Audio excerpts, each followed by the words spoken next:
They said the tunnels were abandoned. They lied. Deep under the town of Corning, where the soil is black and the orchards rot from the roots, there's a lattice of forgotten shafts carved by hands that were never human. The miners vanished decades ago, but the tunnels still breathe, exhaling a damp, metallic stench that clings to your skin like rusted chains.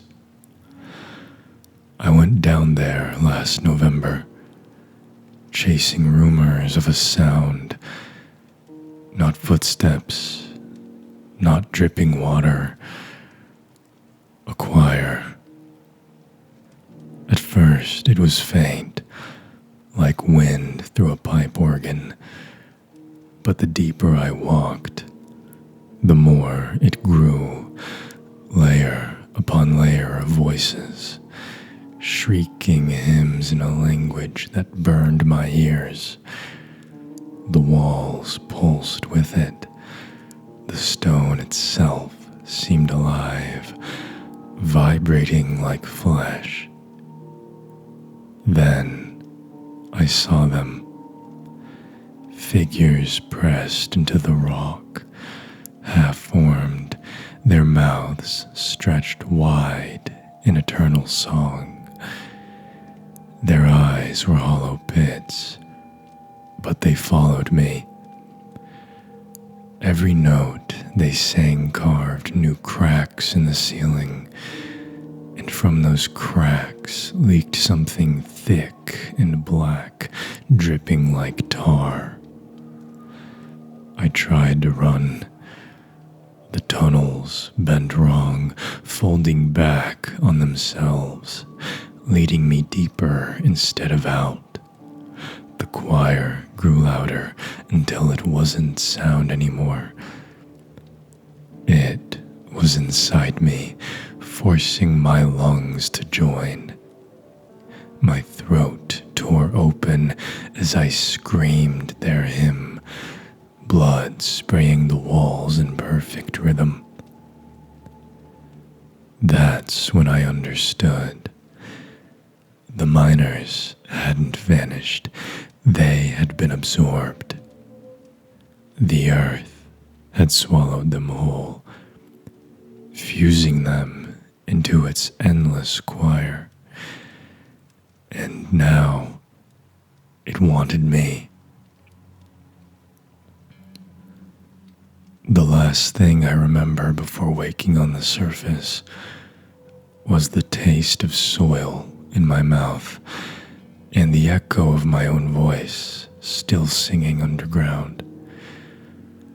I haven't gone back, but sometimes, late at night, I hear it rising through the floorboards, and my lips move without me. I thought I had escaped, but the choir never lets go. Weeks passed, and the sound followed me, through walls, through dreams, through the silence between breaths. My neighbors began to notice. They said I hummed in my sleep, low and guttural, like a swarm of insects trapped in a jar. Then the ground split. It happened behind my house, where the orchard used to grow. A fissure tore open, wide enough to swallow the roots whole. From it rose a column of voices, shrieking in perfect harmony. The air thickened, vibrating until the sky itself seemed to ripple. Birds fell dead mid-flight, their bodies twitching in rhythm with the hymn. I went closer. I I shouldn't have. The fissure wasn't just a crack, it was a mouth. Soil peeled back like lips, revealing rows of jagged stone teeth.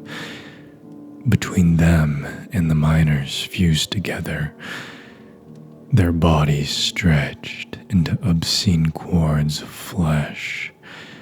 They sang with mouths that no longer belonged to them, their throats glowing with black fire.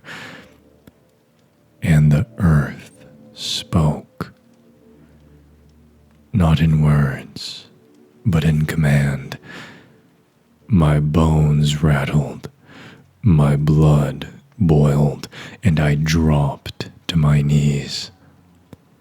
The hymn forced itself through me, louder than before, until my ribs cracked from the pressure. I realized then the choir wasn't just beneath the earth. It was the earth. Every root, every stone, every grain of soil was part of its body. The fissure widened. Something vast stirred below, shifting like a leviathan in the dark. The miners were only its teeth. The hymn was only its breath. And I was only its next note.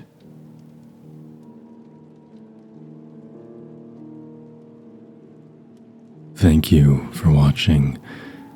If you liked the video, please like and subscribe. This is Howl's Eve, and remember, you are never alone in the dark.